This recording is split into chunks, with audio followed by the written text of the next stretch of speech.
아이 앞에서 며느리에게 손 올린 아들을 본 그 순간 나는 평생 쌓아온 확신이 무너지는 소리를 들었다. 나는 봤다. 아들이 며느리에게 손을 들려던 그 순간을, 그리고 멈칫하며 내 눈치를 보는 표정을. 그 짧은 1초 동안 나는 평생 쌓아온 확신이 무너지는 소리를 들었다. 내 아들은 절대 그러지 않는다는 그 말이 가장 먼저 산산이 부서졌다. 그날 저녁 나는 평소와 다르게 마음이 불편했다. 멀쩡한 얼굴로 문을 열던 예진이의 표정, 엇갈리는 아들의 말투, 부엌에서 들리던 작은 엉킴 같은 기운. 나는 느끼고 있었지만 그걸 인정하고 싶지 않았다. 설마 우리 아들이? 그 한마디가 내 가슴속을 몇 번이나 맴돌았다. 거실로 들어섰을 때 예진이가 웃으려고 애쓰는 게 너무 티가 났다. 평소처럼 차를 내오려다 손등을 움찔하며 뒤로 숨겼다. 내 눈에는 분명히 보였다. 붉게 부어오른 손등과 옅은 긁힌 자국. 나는 얼어붙은 채 말했다. 예진아, 손 좀 보자. 예진은 손을 빼며 말했다. 아니에요, 어머니. 그냥 애 보다가. 하지만 말하는 순간 그녀의 눈동자가 흔들렸다. 거짓말을 처음 한 사람만이 갖는 그런 흔들림. 나는 소파에 앉아 아들과 마주했다. 무슨 일 있었냐? 아들은 눈을 피하며 말했다. 아, 별거 아니에요. 그냥 예진이가 요즘 좀 예민해서. 그 말이 내 호흡을 막았다. 예민해서? 그 말은 내가 젊었을 때 남편에게 들었던 말이었다. 내가 예민해서 그런 거야. 너만 맞춰 살면 편해. 그 말들이 평생 내 귓속을 갉아먹었었다. 아들이 이어 말했다. 엄마, 애 앞에서 분위기 좀 밝게 하고 그러면 좋잖아요. 근데 요즘 자꾸 울먹이고 그래요. 내가 뭐라고 한두 번 말했더니 나는 더 들을 수 없었다. 아들, 내가 혹시 손댔니? 그 질문에 아들은 고개를 획 돌렸다. 엄마, 그게 왜 문제예요? 남편이 말 좀 세게 할 수도. 그 말 한 줄에 내 지난 30년이 전부 떠올랐다. 남편에게 듣던 소리, 그걸 보고 자라던 아들의 눈동자, 그 앞에서 침묵하던 내 자신까지. 나는 떨리는 목소리로 말했다. 절대 손은 대면 안 되는 거야. 아들은 짜증 섞인 표정으로 말했다. 엄마는 왜 요즘 며느리 편만 들어요? 원래 제 편이었잖아요. 그 말이 이 집에서 벌어진 비극의 본질을 정확히 찔러왔다. 그래, 나는 항상 아들 편이었다. 그렇게 살았다. 잘하는 것도 못하는 것도 모두 아들 편이라고 착각하며. 나는 처음으로 말했다. 예전에는 내 편이었지. 하지만 지금은 아니다. 그 말이 내 입에서 나온 순간 나는 내 인생에서 처음으로 오른편에 서 있는 느낌을 받았다. 예진은 부엌에서 조용히 울고 있었다.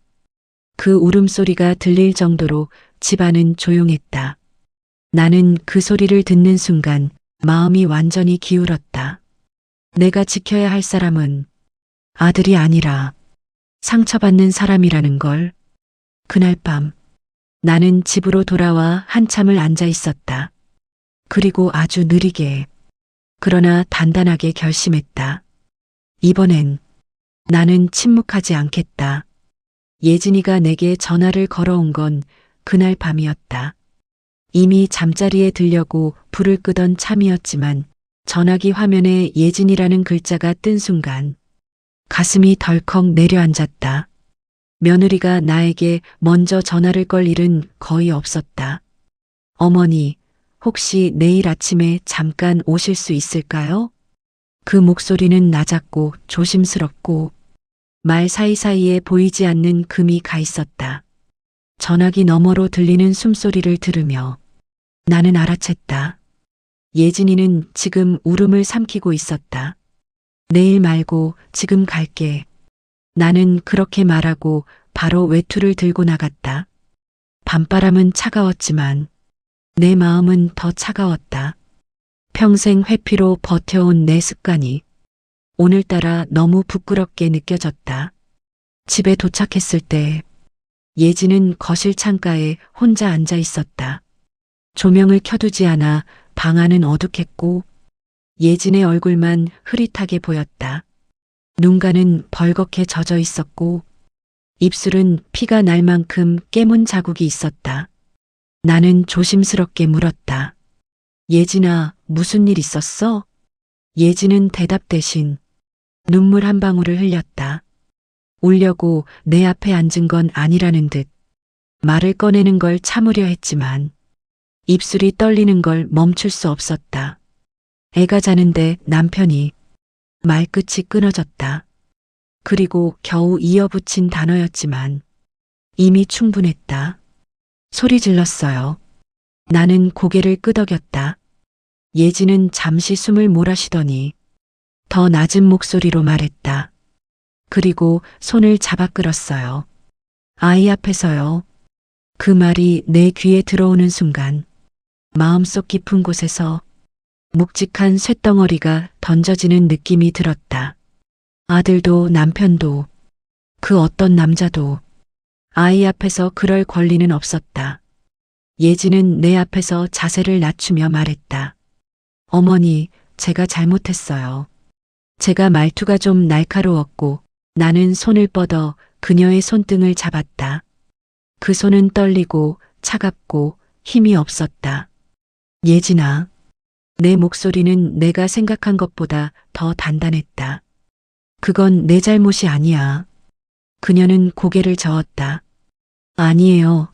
남편이 요즘 회사에서 힘들어서 그걸 제가 모르고 말대꾸처럼 말해서 그 말은 내가 젊었을 때 남편 대신 나 스스로에게 내리던 판결문과 같았다. 내가 잘못했다. 내가 더 이해했어야 했다.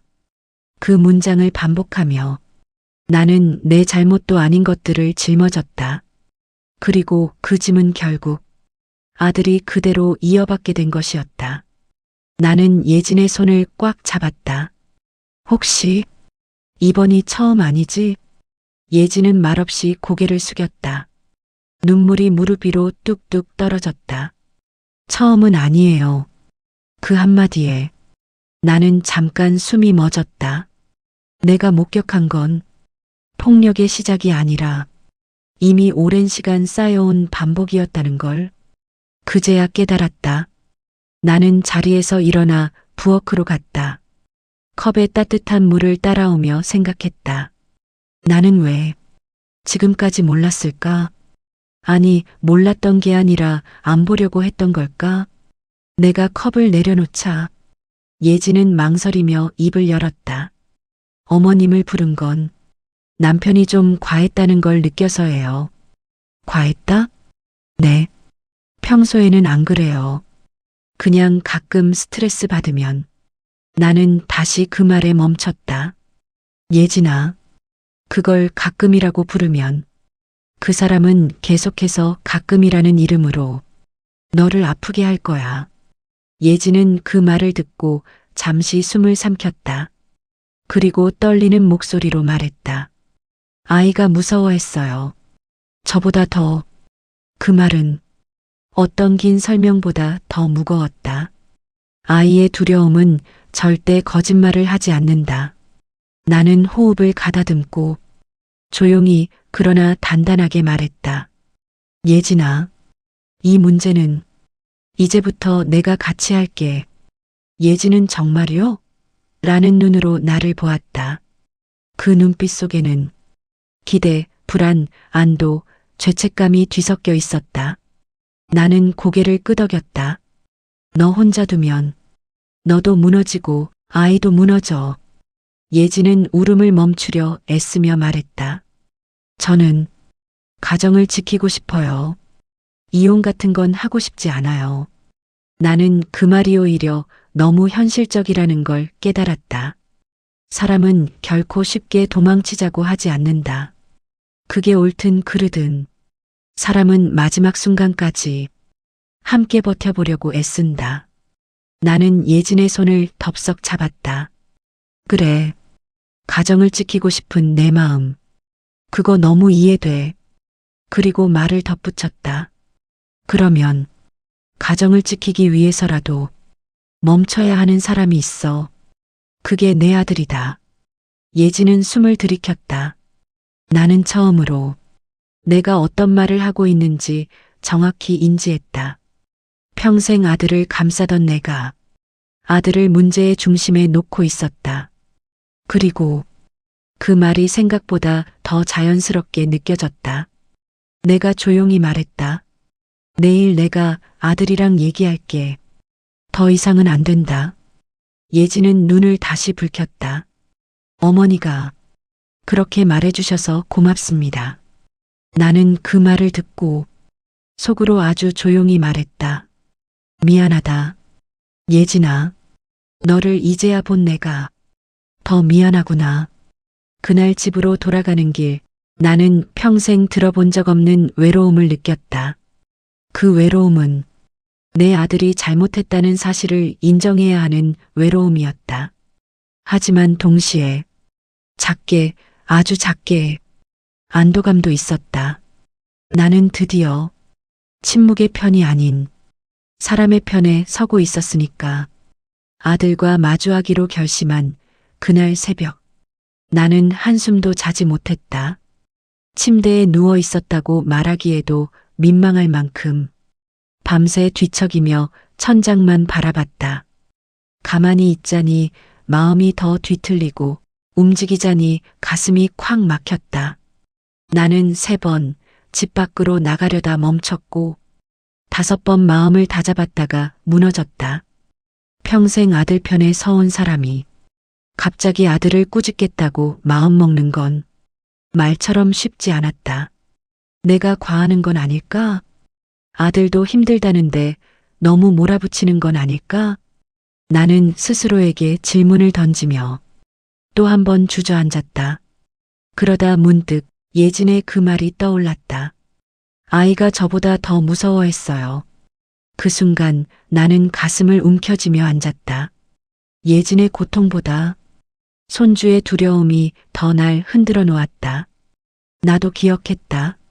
어릴 적 아들이 남편이 소리 지르는 장면을 본 후 아빠가 외출하고 나면 한참 동안 말이 없던 모습을. 나는 그 장면을 그동안 교육적 권위쯤으로 이해해왔다. 지금 생각하면 참 어리석었다.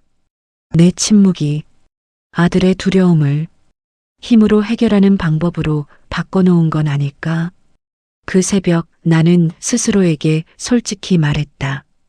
이건 아들 편을 드는 문제가 아니라 세 사람의 인생을 어떻게 살게 할 것인가의 문제다. 내가 침묵하면 예지는 계속 알고도 참을 거고 아이도 그걸 보고 배우며 언젠가 누군가에게 고스란히 되풀이할지도 모른다. 그건 절대 용납될 수 없었다. 아침이 되자 예진에게 문자가 왔다. 어머니, 어젯밤 말씀 죄송해요. 괜히 어머니까지 힘들게 하는 것 같아서. 나는 답장을 바로 보냈다. 힘들게 하는 거 아니다. 이건 내가 해야 하는 일이다. 평생 처음으로 도망치지 않겠다는 의지를 문자로 적었다. 그리고 그 순간 조금은 어깨가 펴지는 것 같았다. 준비를 마치고 아들 집으로 향하는 길, 나는 스스로에게 말했다. 오늘은 절대 물러서지 마. 문 앞에 서니 심장이 귀 옆에서 뛰는 듯했다. 손을 들어 초인종을 누르려는데 손끝이 떨렸다. 하지만 결국 눌렀다. 문이 열리고 아들이 들어왔다. 평소보다 어수선한 얼굴, 잠을 제대로 못 잔 사람의 눈이었다. 엄마, 무슨 일이에요? 아들은 여전히 내 표정을 살폈다. 그게 오히려 마음을 아프게 했다. 경계하는 눈빛, 내가 꾸짖을까 걱정하는 표정. 나는 먼저 물었다. 예진이는? 애 데리고 장 보러 나갔어요. 잘 됐다. 둘만 있어야 할 자리였다. 아들은 물을 따라주며 대수롭지 않게 말했다. 엄마, 어제 좀 과했죠? 근데 요즘 예진이도 예민하고. 그 말을 듣는 순간 나는 다시 숨이 막혔다. 예진이의 눈물, 아이의 두려움, 그 모든 걸 예민함 한 단어로 덮어버리려는 아들의 이 태도가 이 문제의 뿌리였다. 나는 가만히 아들을 바라보았다. 너, 왜 그렇게 말하니? 아들은 당황한 얼굴로 웃었다. 엄마, 결혼하면 다 그래요. 엄마 아빠도 옛날에 맨날 싸웠잖아요. 나는 고개를 끄덕였다. 그래, 맞아. 근데 너, 그때 내 마음이 어땠는지 기억나니? 아들은 말을 잃었다. 나는 천천히 말을 이어갔다. 아빠가 엄마한테 소리 지르고 문 쾅 닫고 나가면 너는 부엌 식탁 밑에 숨어 있었어. 그 말에 아들의 눈이 흔들렸다. 엄마, 그건 옛날 얘기잖아. 옛날 얘기지만 그게 너를 만든 거야. 아들은 침을 삼키며 고개를 떨궜다. 나는 마침내 평생 꺼내지 못했던 말을 꺼냈다. 너는 그때 본 걸 그대로 따라하고 있어. 아들의 어깨가 떨렸다. 나는 울컥한 감정을 누르며 말을 이었다. 너는 아빠에게 상처받았어. 근데 그걸 인정하기 싫어서 남편이란 원래 그런 것이라고 스스로를 속이며 살아온 거야. 아들은 눈을 감았다. 그 표정에서 나는 내 아들이 아닌 상처받은 누군가의 아이를 보았다. 나는 조용히 말했다. 너는 아빠처럼 살 필요 없어. 아들은 손으로 얼굴을 가리며 숨을 크게 내쉬었다. 그리고 아주 작은 목소리로 말했다. 엄마, 저한테도 누가 이렇게 말해준 적 없었어요. 그 말에 가슴이 먹먹해졌다. 나는 그제야 깨달았다. 아들은 폭력을 서툴러서 쓰는 게 아니라 다른 방법을 배운 적이 없어서 쓰고 있었다는 걸. 나는 아들의 등을 가만히 두드렸다. 이제부터라도 배워. 서툴면 서툰 대로, 잘못했으면 잘못했다고 인정하면서. 아들은 고개를 들지 못한 채 조용히 말했다. 제가 예진이한테 정말 미안해요. 나는 그 말이 단순한 변명이 아니라 삶을 다시 세우기 위한 첫 문장이라는 걸 느꼈다. 그리고 결심했다. 이제 진짜 대화를 시작할 수 있겠다고. 하지만 나는 아들에게 분명히 말했다. 그렇다고 해서 모든 게 바로 괜찮아지는 건 아니다. 예진이가 너를 다시 믿게 만드는 건 내가 해야 할 일이다. 누구도 대신할 수 없다. 아들은 평생 처음 보는 표정으로 고개를 끄덕였다. 그 눈빛엔 두려움과 후회, 그리고 아주 작은 가능성이 있었다. 나는 속으로 중얼거렸다. 그래, 이제 겨우 시작이다. 아들과의 대화를 끝낸 지 이틀 뒤 예진은 다시 연락이 없었다. 아무 말도 아무 문자도. 그 침묵이 오히려 불안했다.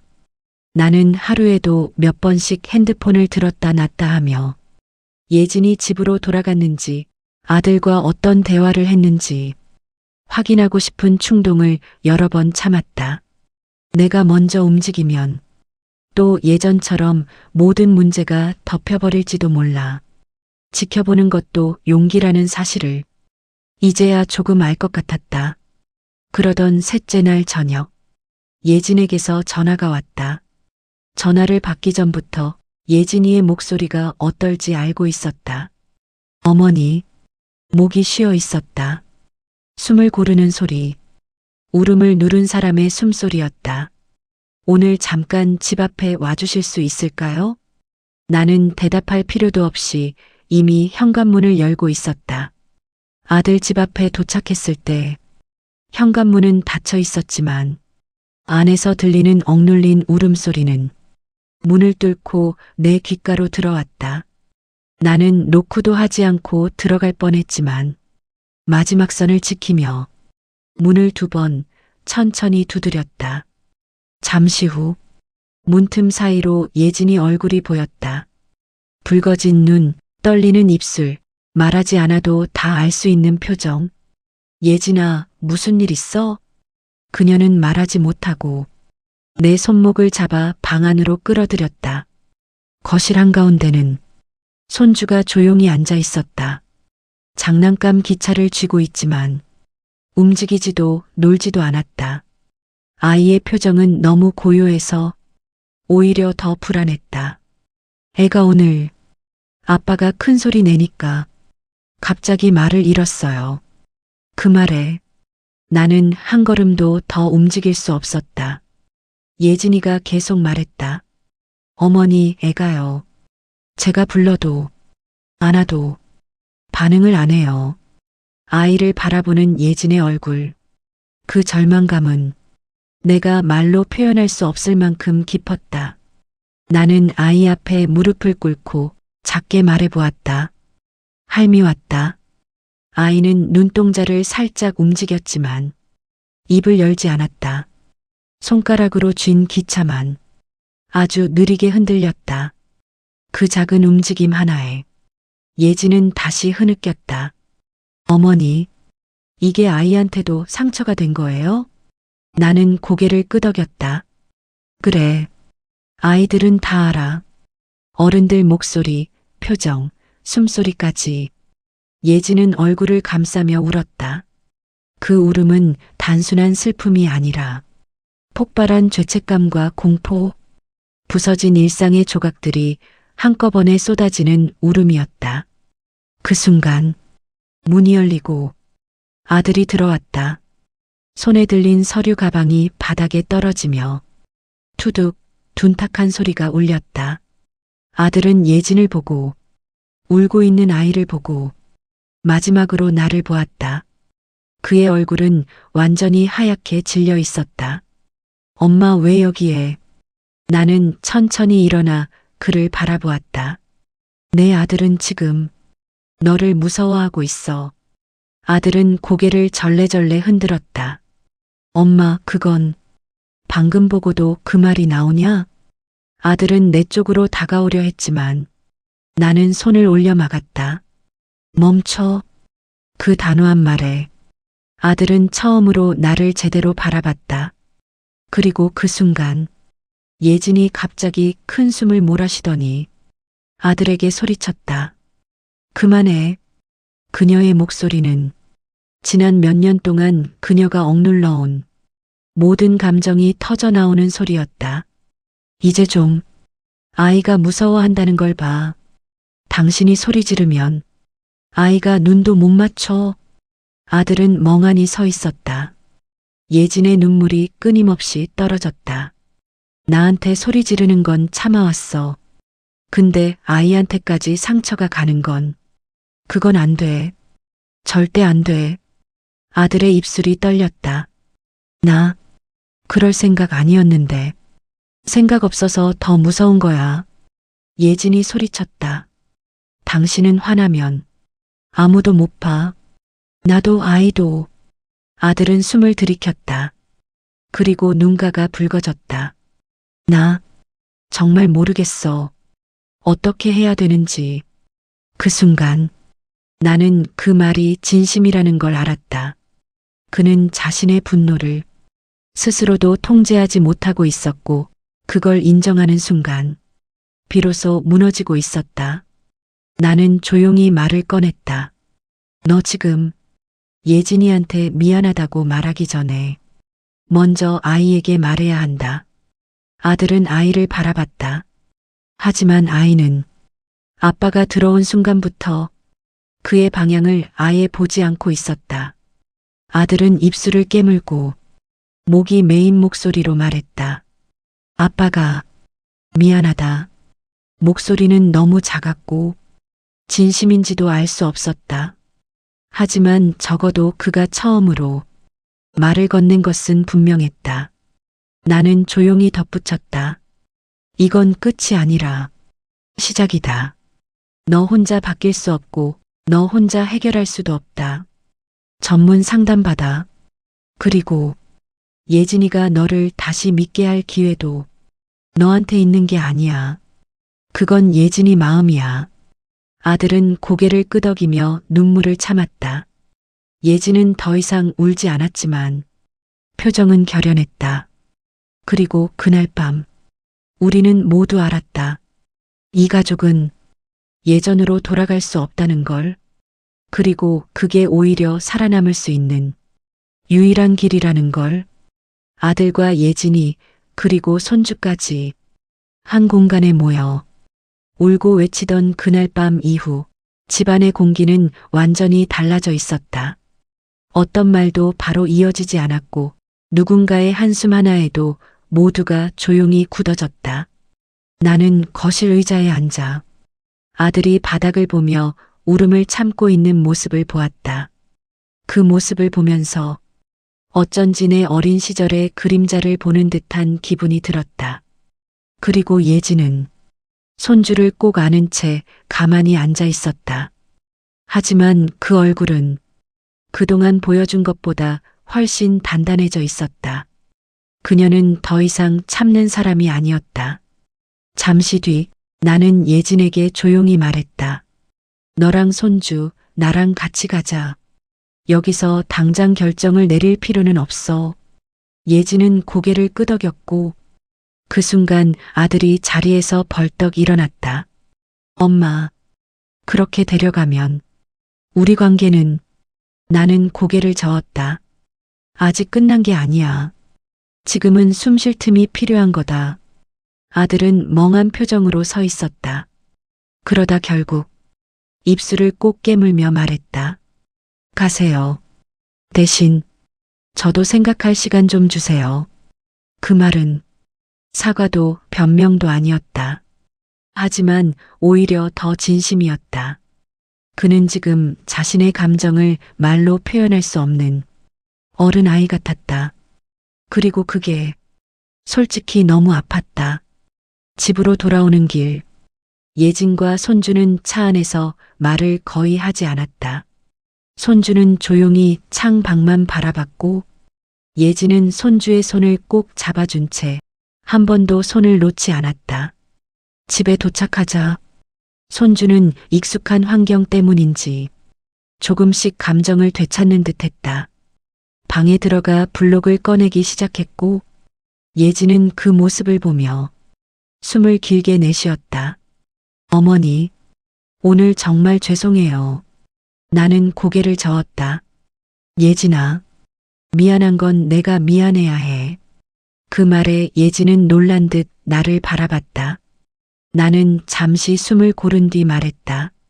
내가 참고 산 걸 잘한 줄 알았어. 그게 가족을 지키는 길인 줄 알았어. 근데 그게 너희에게 되풀이될 줄은 몰랐다. 내 목소리가 잠시 떨렸다.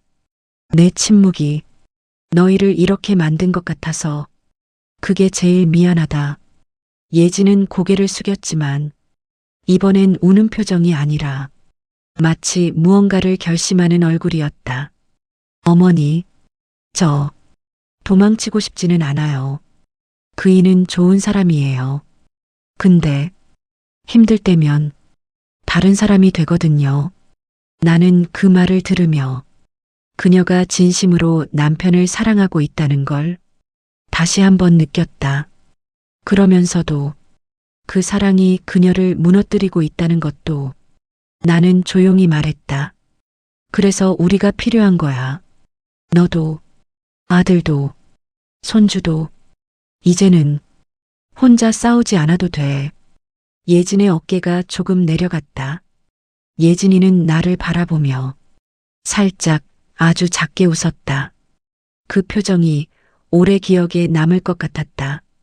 다음 날 아들에게서 긴 메시지가 왔다. 엄마, 어제 제 행동, 제 말투 생각해보니 너무 충격받았습니다. 상담 받겠습니다. 제가 변하고 싶어서요. 이렇게 말하는 게 부끄럽지만 정말 변하고 싶습니다. 그 메시지를 읽는 동안 나는 한참 동안 핸드폰을 내려놓지 못했다. 변하고 싶다. 그 말은 하루아침에 나오는 말이 아니었다. 그 말이 얼마나 어렵고 인간이 얼마나 마지막까지 자신을 숨기려 하는지 나는 잘 알고 있었다. 나는 예진에게 메시지를 보여주었다. 예진은 한참 동안 읽더니 천천히 속삭였다. 저 사람 원래 이런 말 못하는 사람이에요. 나는 고개를 끄덕였다. 그래서 더 진심일 거다. 예진은 망설이는 듯 말했다. 근데 그렇다고 해서 바로 돌아가면 그게 또 반복될까봐. 나는 예진이의 손을 잡고 말했다. 그래서 결정은 내가 하는 거야. 누가 대신해 주는 게 아니야. 그녀는 눈을 감아 잠시 생각하더니 말했다. 일주일만 더 여기 있을게요. 그리고 남편이 진짜로 변하려는지 지켜볼게요. 나는 조용히 고개를 끄덕였다. 그 잠깐의 침묵 속에서 우리는 둘 다 알았다. 이건 화해도 아니고 이별도 아니고 그저 사람이 다시 살아보려고 조심스럽게 내딛는 첫걸음이라는 걸. 일주일이 지나 아들은 다시 찾아왔다. 그의 눈빛은 이전과는 완전히 달라져 있었다. 작은 상처를 인정한 사람의 눈, 무너졌다가 다시 일어나려는 사람의 눈이었다. 예진은 그를 조심스레 맞았다. 둘은 길게 대화를 나눴다. 나는 그 시간 동안 일부러 밖으로 나가 있었다. 둘이 마음을 다시 맞추도록 공간을 주고 싶었다. 집에 돌아왔을 때 둘은 소파에 앉아 있었다. 멀리서 보면 아주 작은 두 사람이 큰 결정을 내린 사람들처럼 보였다. 아들이 나를 보며 말했다. 엄마, 저 상담 등록했어요. 그리고 예진이한테 다시 믿게 하는데 오래 걸릴 거란 거 알아요. 나는 고개를 끄덕였다. 예진은 조용히 말했다. 한 번 더 지켜볼게요. 이번엔 정말 마지막이에요. 그 말이 이 가족을 살릴 마지막 끈 같았다. 손주는 조용히 아빠에게 다가가 작게 손을 내밀었다. 아들은 아이의 손을 잡으며 눈을 감았다. 그 장면이 내 가슴 깊이 파고들었다. 그날 밤 나는 스스로에게 말했다. 그래, 이게 며느리 편에 선다는 거다. 누군가를 미워하거나 누군가를 편들어 싸우는 게 아니라 사람이 무너지지 않도록 조용히 손을 잡아주는 것. 나는 긴 시간 동안 아들을 지키려다 정작 내가 지켜야 할 사람을 보지 못했다. 하지만 이제는 다르다. 나는 예진에게 진심을 담아 말했다. 너는 이제 절대 혼자가 아니다. 그리고 속으로 천천히 덧붙였다. 나도 이제 혼자가 아니구나.